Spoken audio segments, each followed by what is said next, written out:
Olá, eu sou a Márcia Mafra, eu sou gestora aqui do Centro Profissional Ribeirão Shopping e hoje nós estamos para mais um episódio do CPcast. E vocês vão perceber que hoje tem tanta história, tanto conhecimento. Hoje nós temos o Dr. Valentim, ele é pediatra, ele vai comentar detalhes sobre toda a experiência e vai dar várias dicas para vocês, então fiquem atentos. Dr. Valentim, é uma honra tê-lo aqui, né, no nosso CPcast, então muito obrigada pela sua disponibilidade, pelo seu horário. Bom dia, eu agradeço o convite e uma ótima gestora, né? Obrigada. O nosso condomínio ficou muito mais gostoso de se trabalhar com a chegada de vocês. Obrigada, Nós somos doutor. muito gratos por isso, por eu estar aqui desde o começo. O senhor participou de tudo, né? De tudo, o trabalho de vocês, e a gente fica feliz com isso, que nos tornou um ambiente mais gostoso de se trabalhar, e nós estamos aqui também com o maior prazer em atender esse convite. Eu fico muito honrada, principalmente vindo do senhor e da sua esposa, né? Porque vocês já participaram de toda a história do empreendimento, todas as situações que ocorreram, e hoje a gente está numa melhoria contínua, né? Da gestão, fazendo com que melhore, né, a conexão com os nossos clientes, com os nossos valores, então é só gratidão. E aí nós também conseguimos avaliar a satisfação dos pacientes, né? Que eu sou numa época antiga, eu sou paciente, eu tenho paciente, eu não tenho cliente. Eu tenho paciente ainda, né? Apesar de ter o Código do Consumidor lá no consultório, eu continuo e a doutora Luz nós continuamos tendo pacientes, né? Graças a Deus. É verdade. E pacientes que são encantados pelo trabalho de vocês, né? Pacientes que a gente procura ajudá-lo de uma melhor forma possível. Pelo menos a dedicação é grande. Eu sei, eu vejo na prática. E aí, falando em dedicação, doutora Valentim, o senhor poderia comentar com a gente como foi a sua história até chegar à pediatria, né? Se o senhor teve alguma dificuldade, como é que foi antes, né? Porque todo mundo acha que é só flores, né? Então eu já sei que tem muita história aí para contar. Vou tentar resumir minha história. Minha família, meus pais, eu sempre tive condições, não era uma estrutura privilegiada, e meu pai trabalha no ramo do comércio, e eu fui para o lado da medicina. Tinha alguém que já trabalhava? Tinha um tio que era padrinho, irmão do meu pai, que era médico, né? E eu fui nesse caminho. E não desisti. Então, mas lá atrás também as coisas eram diferentes, tinham menos escolas, era uma outra estrutura, não é igual hoje, né? Passou muito rápido, né? Aí eu entrei na faculdade, mas eu não entrei, assim, para ser pediatra, mas eu entrei com uma alma de pediatra, né? Então, eu passei por especialidades que eu gostei muito, anestesia, principalmente, e tal. Falei, vou tentar. Eu tentava sair da pediatria, mas não tinha como. A pediatria não saía de mim. Então, eu ia na enfermaria, no caso, que era onde ficava lá as criancinhas internadas. Lá eu não tinha pressa para sair, lá eu ficava feliz. Pediatria eu estudava sem dificuldade nenhuma. E aí... Já estava no sangue, então, né? Vamos dizer que era na alma, né? E aí eu me tornei pediatra, aí fui fazer minha formação na FAMEMA, né? Que a gente é muito feliz, nós tivemos uma facilidade. Conheci minha esposa na FAMEMA. Ai, olha só, né? Que delícia. Igual eu te disse, e o ano que vem nós vamos fazer 30 anos de casado. Uau, que história linda. E aí vem colocando tudo isso. E aí eu fiz a pediatria, era uma situação mais... um mercado diferente, né? Muitos médicos em Ribeirão, continua assim. E aqui a gente tinha um objetivo. Quando eu comecei a pediatria, era conseguir o respeito dos meus colegas, dos mais velhos. Que eu acho que isso que a gente hoje talvez não tenha isso. Mas lá, o nosso foco, pelo menos da maioria dos colegas, era você conseguir seu espaço. E o primeiro respeito que eu, pelo menos, queria, era o objetivo, era dos colegas. Um cara mais velho reconhecer seu trabalho. Isso era o caminho, né? Não era um caminho assim, que lugar me paga mais, que lugar que não sei. Não, é um lugar onde eu posso estabelecer um ganho profissional e de conhecimento. E aí, graças a Deus, a gente foi, é uma luta de anos, 5 anos para ter um consultório, 10 para estabelecer, mais ou menos. E aí chegou até os dias de hoje. E dentro da profissão é uma coisa interessante, porque eu acho que como médico, talvez você possa simpatizar comigo, você pode gostar do meu trabalho, mas às vezes você não tem uma estrutura para avaliar qual é o meu trabalho.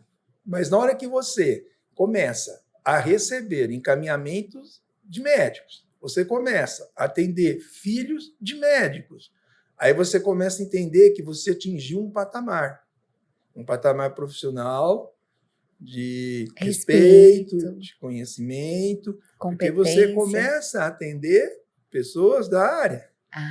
Entendi. Então, aí a hora que eu cheguei que eu enxerguei isso, aí eu me senti mais feliz ainda na profissão.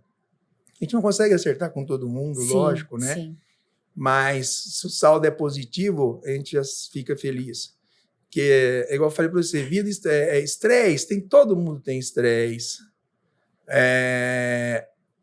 Eu não sei se foi gravado aquele comentário que eu falei. Não, infelizmente não. Agora o senhor pode repetir, por exemplo, eles dizem que o piloto de caça, sim, é uma das profissões mais estressantes que tem. Pensou um piloto num caça, velocidade que eles atingem, disputando, trabalhando numa operação de guerra, alguma coisa. Então, a tensão deve ser gigantesca. Se eu tiver, muito, muito grande. Então, se for para colocar, acho que eles estão envolvidos naquela, ligado, atento o tempo todo.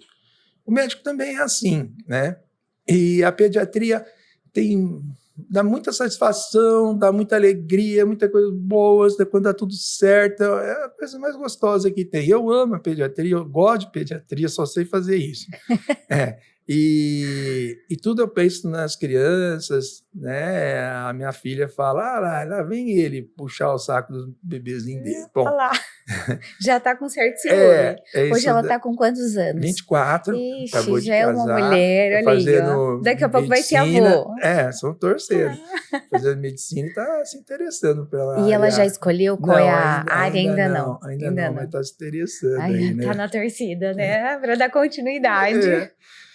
E como está dizendo, mas todo tem um lado ruim, né? Da negativo. Na pediatria, qual que é a pior fase? É quando você dá uma notícia ruim ou quando você tem uma perda, né? Imagina. Na hora que você tem uma perda, aí é complicado. Já passou algumas crianças que o senhor teve que dar essa notícia. Porque quando você trabalha dentro de um serviço, como eu trabalhei em UTIs, essas coisas, eu trabalhei em UTI e tal, você dá uma informação, é sempre triste. Imagina. Mas quando você tem uma paciente de consultório que acompanha com você, vive com você, e você, por algum motivo, só Deus um dia você poderá explicar isso, interrompido o ciclo, né, daquela pessoa, é dolorido, né? É muito dolorido. Eu tenho alguns casos de consultório, né? E que a gente esquece nunca mais, sofre sempre com aquilo e tá tudo certo. Mas faz parte. E aí isso vai desgastando a gente. A gente tenta levar. E como que o senhor consegue ajudar essas famílias? Eu sei que assim não há o que falar, né, num momento desses, né, quando há um rompimento dessa ligação. Como o senhor trata isso? Quando acontece isso, que já aconteceu, eu espero não aconteça mais, mas muitas vezes, né? Você sofre junto, você chora junto. Imagina. Né? Então, é muito complicado. Você tenta dar colo, porque não tem muito o que falar, né? É meio complicado. Imagino. Né? É muito difícil. E a nossa função é essa, né? É ajudar primeiro. Acolher, ajudar na dor, aliviar a dor, ver o sofrimento daquela pessoa. de uma forma tentar ajudá-la, de tentar Confortar. confortar, Eu uma melhora entendo. naquela estrutura. Esse é o lado negativo da, Da profissão. da função, da profissão. E aí, só aproveitando o gancho dessa questão que o senhor comentou sobre esse lado negativo da profissão, doutor Valentim, o senhor estava comentando antes, né, com as câmeras desligadas, sobre essa situação precoce, né, do estresse para o bebê, para a criança. O que o senhor poderia sugerir isso para tentar minimizar os danos, né? Porque é muito comum hoje uma mãe olhar para uma criança e falar assim: ai, mas você está estressada com 3 anos, né? Existe essa possibilidade mesmo da criança estar estressada, esse rótulo?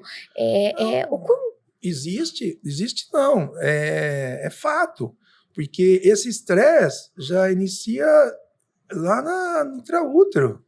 O estilo de gravidez, se a mãe fez um tratamento para engravidar, o medo da perda, aí nasce, a mudança que ela tem que ter na vida dela, que eu até falo para as mães, olha, a sua vida não tem, ela não tem que ser, não tem que acabar, você não tem que eliminar teu estilo de vida, assim, você tem que melhorar. Em vez de sair às 10, vai sair às 8, vai ter cólica, vai ter tudo isso. Porque às vezes ela fala, que você disse, você tem 3 anos, está estressado, mas esse estresse é gerado pelo meio que ela vive. O meio. É o meio. Então, cuidado os pais que estão envolvendo essa criança, sim, né? É aquela estrutura, estilo de vida que você tem, cobrança. Agora, e a pandemia? O que fez a pandemia? A pandemia vai aparecer muita coisa do pós-pandemia. Imagina, né? vários reflexos. Desde da infância até a vida adulta. Né? Então, você tem pessoas que estão sequeladas aí da pandemia, que não dá nem para ter noção, mas já tem estudos aí falando do pós-pandemia, qual tem o pós-poli, que quase ninguém fala, a mídia, né, que valoriza algumas coisas e esquece outras, né? O celular. Então, o que acontece? A presença... O pai ou a mãe, às vezes, está brincando com a criança, mas não está de corpo e alma. Eu falo isso no consultório. Você está de corpo e alma? Não. Ele está assistindo um filme com o celular do lado. Ele está brincando com o celular do lado. E, às vezes, não é trabalho. Ele está lá vendo, sei lá, o quê. Mas tudo bem, não é errado fazer isso. Mas tem que ter a hora. Certo? Ficar porque com o celular. Senão essa criança não vai vivenciar o dia a dia, e aí né? está fazendo mal para essa pessoa. Sim. Essa pessoa gera um estresse. Se você está vendo alguma coisa no celular, isso te traz uma coisa boa ou uma coisa ruim. Depende do que está assistindo. Depende do que está assistindo. Então vai te influenciar. Eu estava até comentando com o senhor que eu assisti uma série recente chamada Bebês em Foco, né, no Netflix, e lá ele faz vários exames neurais na criança, no bebê, propositalmente para ver o nível de entrega de um vídeo, né? Ele colocou uma criança sorrindo, ele colocou fotos e vídeos de paisagens para ver como a movimentação do cérebro aconteceria diante desse vídeo, né? Esses estímulos. E é impressionante que ele é muito similar a de um adulto. Eu fiquei impressionada. O estímulo ele é tão forte, que ele faz a movimentação como se fosse de um adulto, né? Então, e hoje a ciência vem, do meu ponto de vista, e apresenta tudo isso, né? Mas lá atrás, a mãe, o pai sabia disso. A criança tinha os estímulos. Só que eram estímulos mais positivos. Assim, naturais. Vivenciais, né? Eu não posso mentir para o senhor, eu gosto muito de falar da minha infância, porque eu morei numa usina, na Santo Antônio, né? Meu pai trabalhou até se aposentar na usina, minha irmã ainda trabalha lá na usina, né? E aí, se você me perguntar o que eu fazia, né? Às vezes, os meus amigos falam, você assistiu tal desenho? Você assistiu tal desenho? Sua mãe tinha uma religião que não deixava assistir desenho? Eu falei, não, gente, eu morava numa colônia da usina. Subia em árvore. Subia árvore. árvore, se esconder em canavial, roubar amendoim, sabe? Isso Andar aí. de bicicleta. E tudo isso que a gente fazia, eu tento fazer isso com a minha filha, né? Hoje a gente mora num condomínio fechado e eu tento sentar na sarjeta, brincar com ela, jogar amarelinha, jogar bola, porque eu acredito que essas memórias positivas ninguém tira. Não, Ninguém não tira, tira. né? Ninguém tira. Eu sei que de vez em quando ela precisa ficar com o celular, né? Eu também deixo ela assistir TV, deixo ela mexer no meu celular, mas a gente tenta combinar lá em casa que sábado e domingo é dela. Entendeu? Então, ela não me cobra durante a semana, mas no final de semana ela fala: mamãe, não tem celular. Não tem celular. Não tem celular. Ô, Márcia, igual você, essas memórias ninguém tira. As positivas Sim. e as negativas. Também não, né? E é muito pior.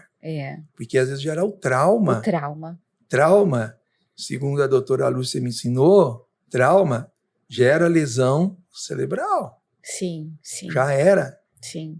Você nunca mais vai recuperar. É muito grande, né? Muito. Então, todo estímulo que você recebe vai ser a favor, vai ser um ponto positivo ou negativo. E o nosso corpo é energia. Célula produz ATP, energia. Nós temos ondas. Por isso eu estou tendo a conexão com você. Tudo aqui é energia, essa luz, tem um monte de ondas aqui. Sim. Certo? E às vezes as pessoas esquecem, né? Esquecem tudo isso e vem transmitido lá dentro da barriga do nenê. E aí você vai ter estímulos que vão desencadear doenças. Sim. Não é? Sim. Então eu tenho minha genética, eu vou ter um estímulo que vai abrir a chavinha da minha doença. Qual é essa doença? Não sei. Mas quanto mais complicado o meio que eu vivo, pior é. Então, se eu, na minha profissão, eu tenho estresse, eu tenho os pontos negativos, igual eu falei, mas a minha satisfação, ela é maior. Então, a minha conta fecha no positivo. Sim. Essa é a avaliação diária, né? Eu não tenho problema de ver uma criança chorar. Tá chorando, faz 15 minutos que a criança tá chorando, tudo bem, faz parte do choro. Ela tá se comunicando, né? E eu não quero que eu quero que ela pare de chorar por outro motivo. Não quero socar uma mamadeira na boca dela, uma chupeta na boca dela para parar de chorar. Eu gostaria que ela pare de chorar porque ela tem que entender que eu não estou fazendo nada de ruim para ela. Ela não tem necessidade daquilo, ela não precisa daquilo. A mãe está aqui, a mãe está do lado. Não é a mãe falar assim, mamãe está aqui. Ela sabe que eu estou aqui, que você está aqui. Eu falo para a mãe, ela sabe, ela não é zoró. Ela tá vendo. Deixa, corta. Então eu vou aproveitar e vou falar de um assunto que é bem polêmico. Pode falar, vamos lá. Você está comentando que, às vezes, as mães tratam a criança como uma pessoa que que não tem conexão, que ela não entende nada, né? 90%. Eu fico brava às vezes, que tipo assim, não senta, não explica a verdade para a criança, mente, coloca figuras imaginárias para bloquear a ação da criança, que tem a questão do trauma, né? Como é que o senhor conduz isso? Porque se eu que não tenho total domínio, às vezes fico bravo olhando a cena, né? Tratando a criança como se ela fosse, nem sei dizer a palavra correta, né? E às vezes, e com essa postura, com esse tipo de comportamento, a criança ganha um CID. CID é Código Internacional de Doença. Da doença. A criança ganha um CID e a criança não tem nada. A criança só está no momento dela, na fase dela, e não tem alguém para pôr limite. E aí vai ganhar um CID. Meu Deus. Né? A estrutura, às vezes, da família não está legal. E aí vai repetir de que forma? Meu Entendeu? Deus. Então você tenta, às vezes, mostrar que o importante é você ter que ter uma postura, né? Então eu falo isso todas as vezes no consultório. Todas as vezes eu falo isso. 3 sentimentos que você tem que administrar. A mãe chega lá, primeiro filho, independente de ser primeiro, segundo, terceiro, você tem uma filha, eu tenho né? Uma filha. Então, quais são os sentimentos? Eu também aprendo muito esse lado, porque a doutora eu tenho Lúcia uma está do nosso lado. Eu tenho uma professora que é a doutora Lúcia. Vai ter que gravar um podcast também. Você pode convidar a doutora Lúcia aqui, que também vai te agregar muito, muito mesmo. Ela é fora da curva. Então, o que acontece?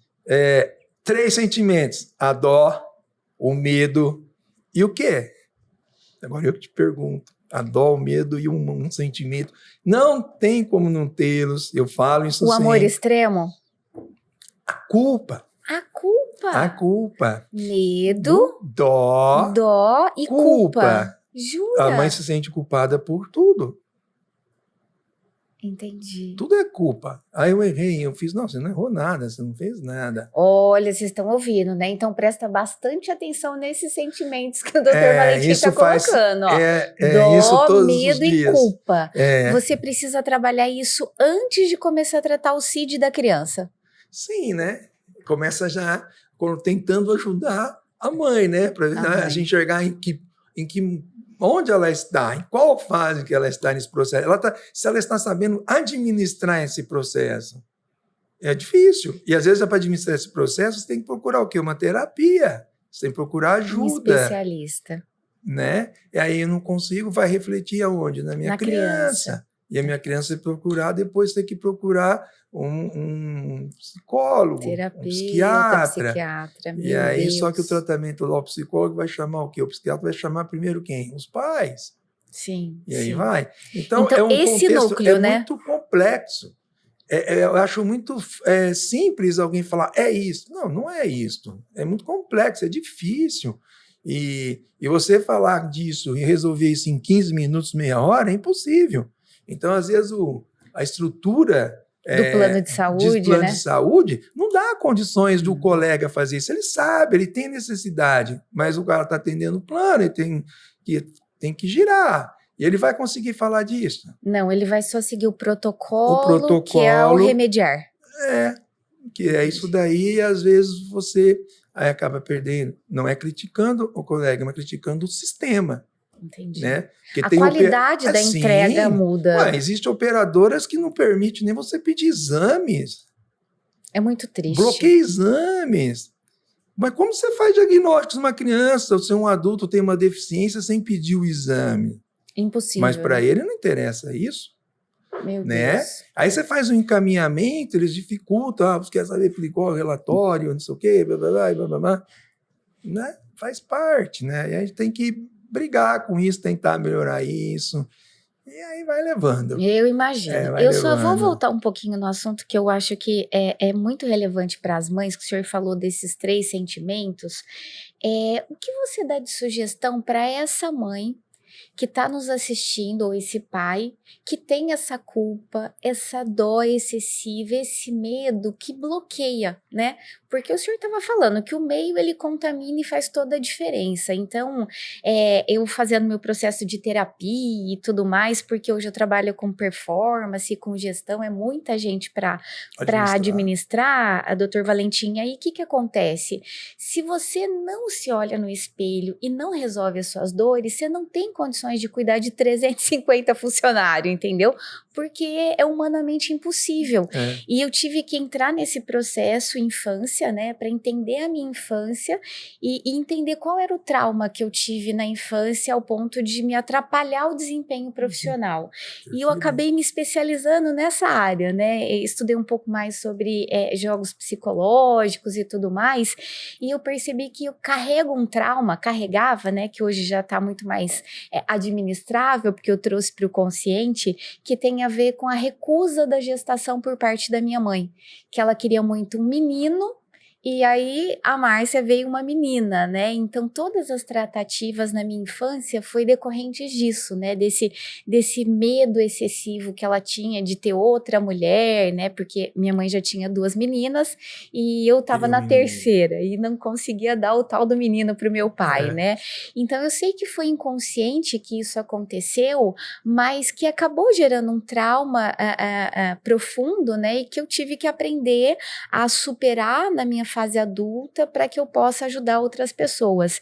E essa mãe que sente que ela tem esse medo excessivo, com essa culpa, essa dor excessiva, além de procurar o especialista, tem mais alguma coisa que o senhor falaria para essa pessoa?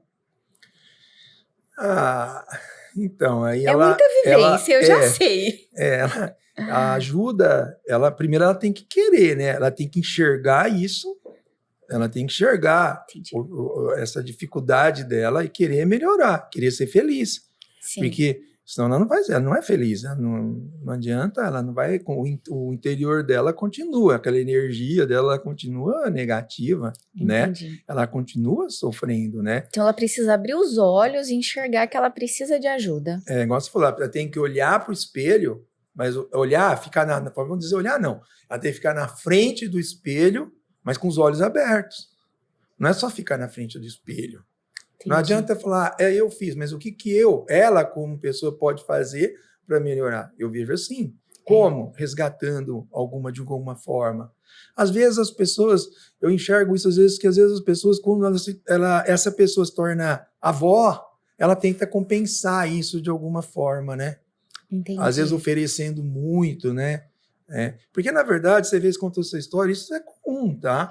E não é só na gestação, na gravidez. Depois, a criança, ela é influenciada de tal forma que ela passa lá a infância todinha querendo provar, achar um espaço dela. Porque essa pessoa não é assim, zera. Então nasceu, beleza, e tá zera. Não, pode ser para algumas, mas tem umas que carrega aquilo pro resto da vida, né? Pro resto da vida. E às vezes ela vai falar da boca para fora que tá tudo resolvido, mas dentro dela não. Precisa deixar cair essas máscaras até para ajudar o meio, né? A mágoa, não sei o quê, tudo isso aí ela tem que se encontrar. É muito, eu falo para você, é complexo.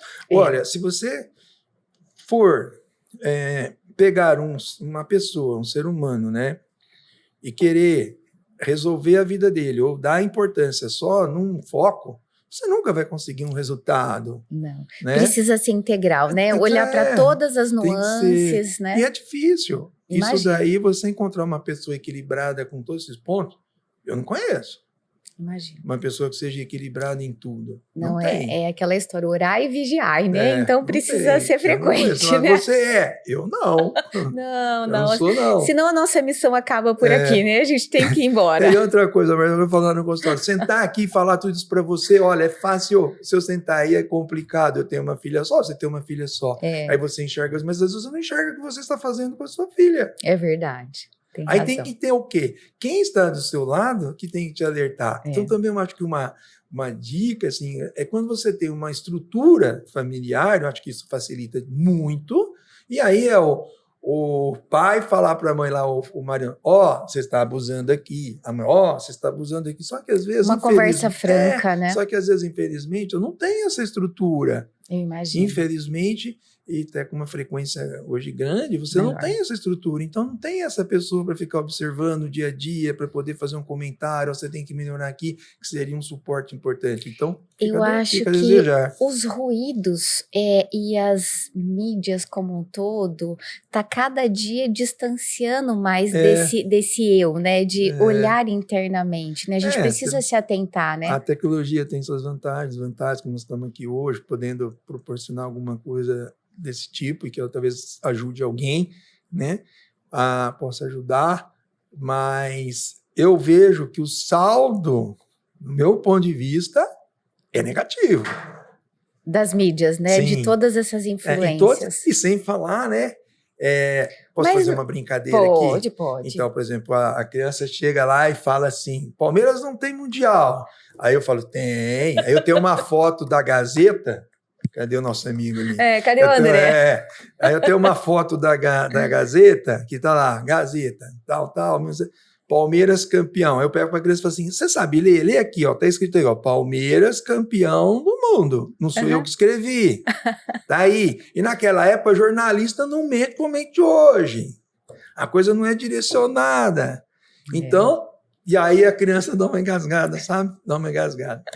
Então eu vejo a influência de tudo. E esse é o problema, é uma mídia que também acaba influenciando o nosso dia a dia. Sim. E agora tem as limitações, mudando para esse lado aí.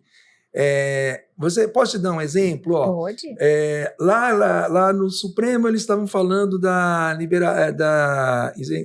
deixar o usuário de droga pequeno como não sendo um crime, certo?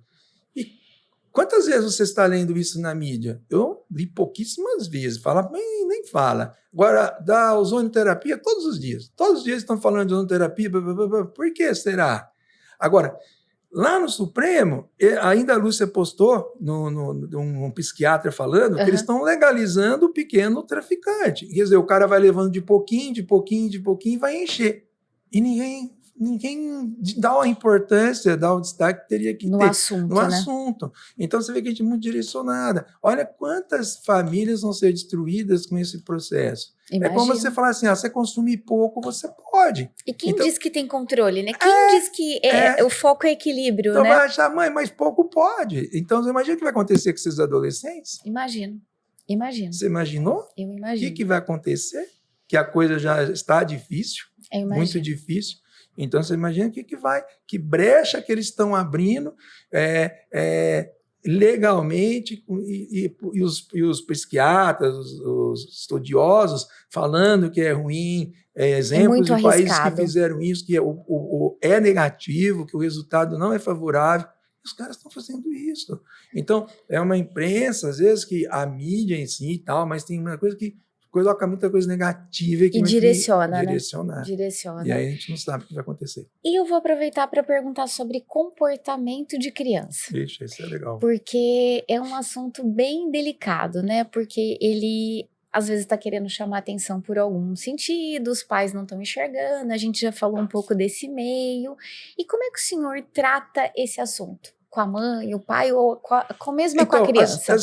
A minha consulta, minha primeira consulta é demorada. Assim, eu não vai sair só na queixa que a criança está ali. Às vezes a criança chega, eu estou vendo o comportamento. Ah, você já está observando o comportamento. E às vezes é muito interessante que as crianças começam a chorar ou começam a mexer no lixo, a mãe para e fala assim, deixa comigo, aqui dentro, nesse ambiente, eu posso agir. Tá. Você está aqui porque você está procurando minha opinião. Sim.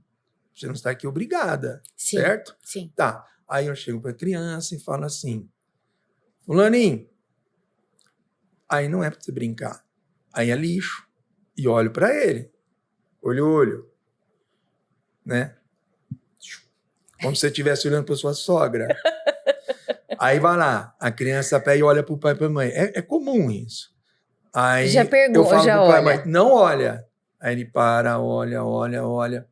Aí tal. Aí ele volta. Aí você fala assim, fulaninho. E para e só fica olhando. Ele já vai tirando a mãozinha, vai olhando, não olha pro pai e pra mãe e para. E para. Aí tem uns que param rápido demais, tem uns que demoram um pouquinho, e tem uns que não param. Os que não param, aí você já fala, poxa, esse menino aqui pode ser que ele tenha alguma coisa mesmo, pode ser que ele tenha algum transtorno. Entendi. Porque ele não é falta de limite.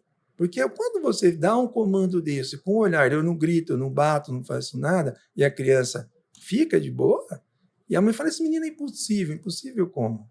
Ele deixou examinar, ele parou, tal. É uma postura diferente. Entendi. Aí você já peneira o que é doença, o que é um transtorno, se vai precisar de alguma coisa, ou quem está precisando é aquela família precisando de uma orientação.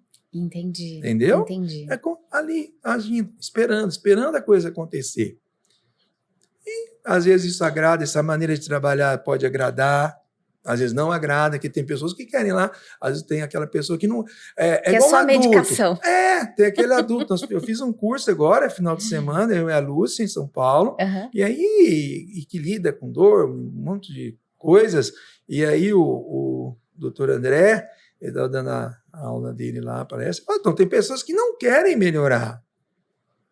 Adulto, infelizmente. Que não quer, ela não quer deixar isso, você vê, todo médico vai falar isso, ela não quer tirar o assunto dela. Ele falou isso no curso e é pura verdade, né? Então tem pessoas que não querem melhorar, não querem enxergar e querem fazer aquilo tudo, ou usam essa criança, né, para o relacionamento. Também tem isso. Que triste. Não é? Você vê, às vezes, quando o casal está num processo de separação, você vê que a criança está num fogo cruzado.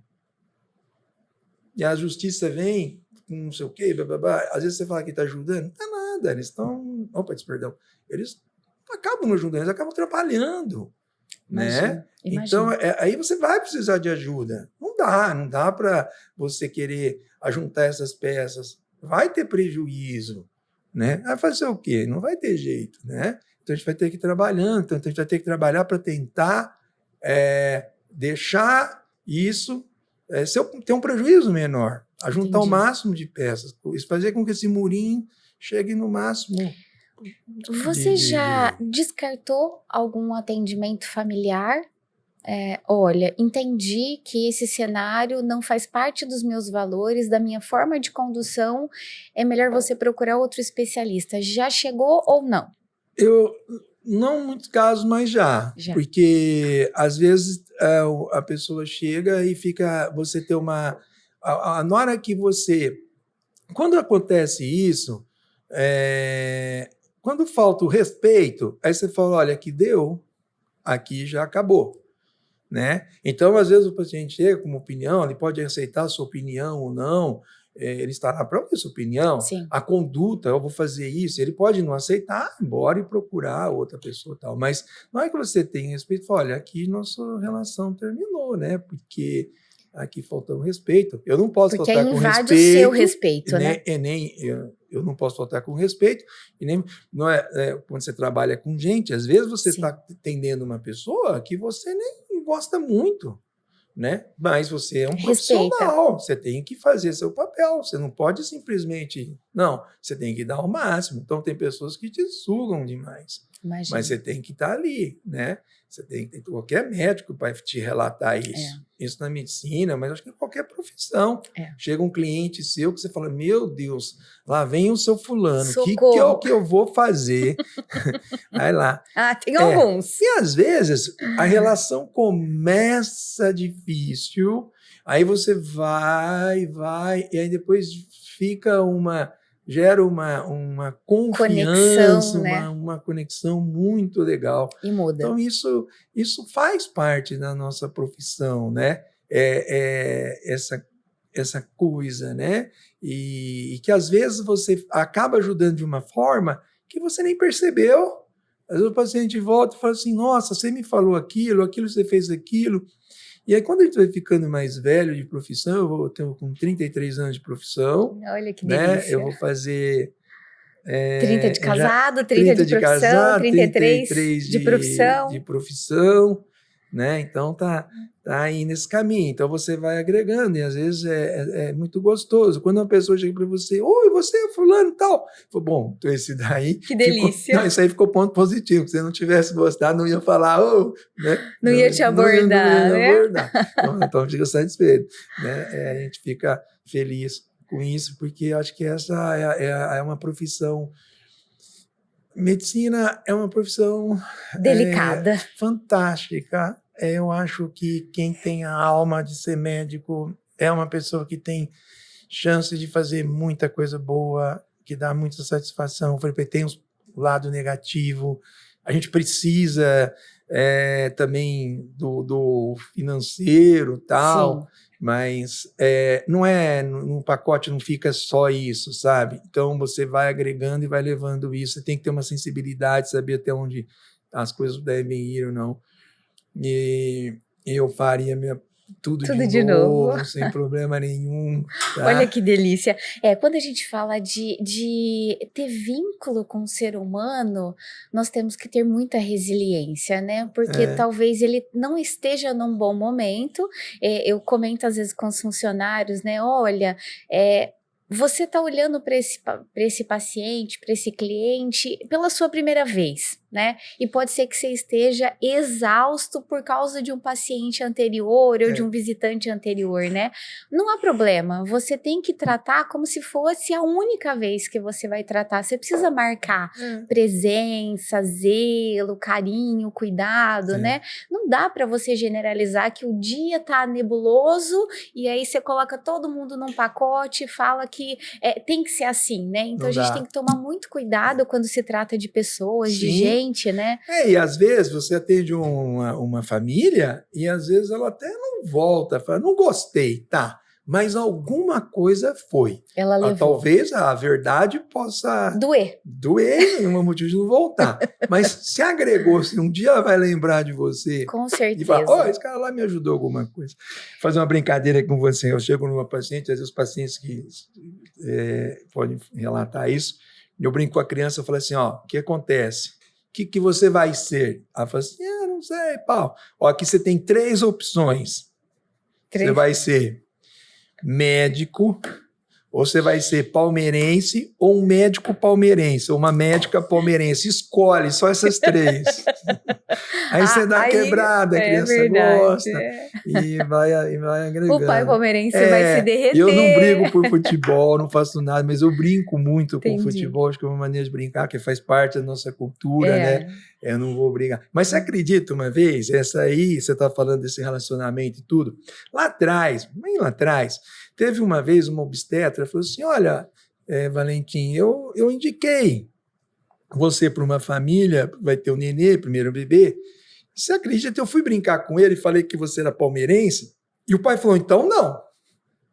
Então, ela estava meio indignada e falou assim, eu falei, tá brincando. Não, e era verdade. Ele era de outro time, apreensivo. Eu nem vou falar qual, mas você pode imaginar. O do André. Poxa vida. Aí ele falou assim, e era verdade. Ele falou que não, porque eu falei que você era palmeirense. Eu falei, nossa. O André então, não se preocupa com isso, tá, doutor? Pode ficar tranquila. Aí eu falei assim, então, graças a Deus, né? Porque uma pessoa nesse nível feio, é melhor você não ter como paciente. Como paciente. É que eu falei para você. Então, na verdade, isso já é um filtro. Isso daí é Deus, é livramento, né? São coisas que estão te livrando, né? É verdade. Deus agindo, né? É verdade. Então, isso é muito bom. E olha que eu falei para o senhor que ia acabar rapidinho o nosso podcast, a gente já está indo para o fim. Nossa, olha como passou rápido. Eu agradeço. Então, foi muito bom. Foi rápido mesmo, foi interessante. Mas aí você já pode dar suas dicas aí, porque não dá para fechar o podcast sem as suas dicas. Eu acho que você já pode também jogar seu currículo nas televisões, porque você está assim, você está muito profissional, deixa a gente à vontade. Que bom. A Globo aí, a SBT, Record, olha pode aí, estar as bom emissoras te procurar, que você vai mudar. Tomara que não só vai nos abandonar aqui, né? Não, prometo. Então tá bom. É verdade. Olha, e para mim é uma honra, né, doutor Valentim, ter esse bate-bola, mas eu acho que o senhor tem algumas dicas aí importantes para finalizar esse nosso podcast. Quer falar alguma coisa específica da sua vivência atual? Da sua percepção de mundo, fica à vontade. Eu acho que é isso, eu acho que os pais, vocês têm que ficar mais atentos em relação a tudo o que está acontecendo e brincar mais com o seu filho, ter o tempo para o seu filho, não ficar de corpo e alma com o seu filho. Eu acho que isso é o importante, levar seu filho para um parque, subir em árvore, andar de bicicleta com ele, fazer alguma coisa, sentar e brincar de boneca com a filha, o pai, né? Ter esse tipo de coisa, porque às vezes os compromissos finais de semana são dos adultos, né? E eu acho que isso tem um reflexo. E lá desde a gestação, né? Então acho que tem que ficar mais atento, se proteger. Hoje, qualquer coisinha o casal se desfaz, né? Qualquer dificuldade, né? Precisamos ser mais tolerantes, né? Então, e aí está afetando, e aí depois sai. Então, acho que a gente tem que melhorar um pouquinho como gente, ser um pouquinho mais feliz, tentar errar menos. Porque errar todo mundo vai errar, Sim. Ninguém vai olhar para trás e falar, meu filho foi legal, fui perfeito com meu filho. Mas para procurar. E talvez, é o que eu te falei, naqueles sentimentos que eu te falei, da dó, o medo e a culpa, no meu ponto de vista, o sentimento mais perigoso é a dó. A dó, ela não deixa o indivíduo virar gente. A dó, a criança, nós temos uma tendência a procurar o mais fácil, mais rápido. Até o nosso organismo é assim, né? E a criança depois começa a usar a dó, e se ela já é de uma alma fraca, tem uma personalidade diferente, ela vai usar isso e não vai para lugar nenhum. Ela vai demorar para encontrar o seu espaço, demorar para encontrar a sua profissão, né? Ela não vai pensar bem antes de se relacionar com uma pessoa. Ela vai, não, eu vou e tudo bem. porque sempre ter dozinha, eu vou voltar para casa de não sei quem, da minha mãe, papai, e tudo certo. Então, acho que a gente tem que administrar mais o sentimento com crianças. Eu administraria mais o sentimento dó, né? Que ele é perigoso. Porque é assim, ó, eu estou com uma criança, aí você dá dura, e fala, nossa, coitadinha. Mas se eu dou a dura, você vai falar a mesma coisa, né? Tem que seguir o mesmo ritmo. Agora não pode ter o exagero, né? Então, aqui que não dá carinho. Eu falo também no consultório, é uma perna para dar carinho e a outra para dar duro. Não, mas as pessoas querem usar uma perna, a outra não quer ser usada. Eu uso só para dar carinho ou só para dar dura? Mas só carinho? Que carinho que é esse? Amar é por limite. Amar é fazer você feliz.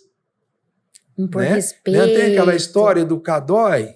As pessoas esquecem disso. É coisa que os antigos falavam. Igual a criança. A criança está chorando. Ah, está chorando porque está sendo bom para o pulmãozinho da criança. Então deixa chorar. Mas aí a mãe trabalhava a dó. E a criança chorava. E pensava, não adianta eu chorar para isso, né? Então tem que chorar para valer a pena. Tem que ter um motivo real. E as pessoas não filtram isso. Então está tendo muito exagero. As pontas. E aí o resultado é negativo. Se eu fico aqui e você aqui, nós temos a chance de errar menos. Correto. Certo? Com mais equilíbrio, né? E só reforçar que com tudo isso, dizer, na hora que você fala em comportamento, você vai influenciar diretamente aonde? Na comida. Né? Se você dá muitas chances para a criança, ela pode ter mesmo de fato um problema, mas o meu meio, você não quer comer isso? Então toma isso. Não comeu porque não tem fome. Não comeu porque a criança está sem fome naquele momento. Aí eu vou dar uma alternativa. O que ela vai aprender? Alternativa. E vai pedir sempre novas alternativas. Aí eu tenho que correr, eu tenho que ir rápido, eu tenho que sair daqui, eu tenho um compromisso ali. Então come logo aí. E vai. E aí depois vai procurar um profissional para resolver isso como se fosse um radinho. Ok? Perfeito, olha quanto aprendizado, olha aí, ó, foi maravilhoso, doutor Eu Valentim. agradeço o convite, espero que a gente tenha contribuído aí, e estou à disposição. Olha, perfeito, obrigada, foi uma honra tê-lo aqui novamente, muito bom, você viu que a troca de experiência foi muito deliciosa. E nós já estamos aqui há algum tempo, mas foi o maior contato que nós tivemos, aí, vamos dizer, aí eu fiquei gostando mais ainda de você. Ai, que bom, olha só, olha, já foi um elogio, pessoal, olha só, verdade, que bom. É verdade. Então, obrigada a você que nos assistiu, que está acompanhando, se inscreve no canal, assiste os outros vídeos, são dos nossos empresários aqui do Centro Profissional Ribeirão Shopping, a gente está fazendo isso com muito carinho, para que possa agregar para a sua família, para o seu conhecimento, para o seu funcionário, enfim, obrigada por estar com a gente, tá bom? Tchau, tchau!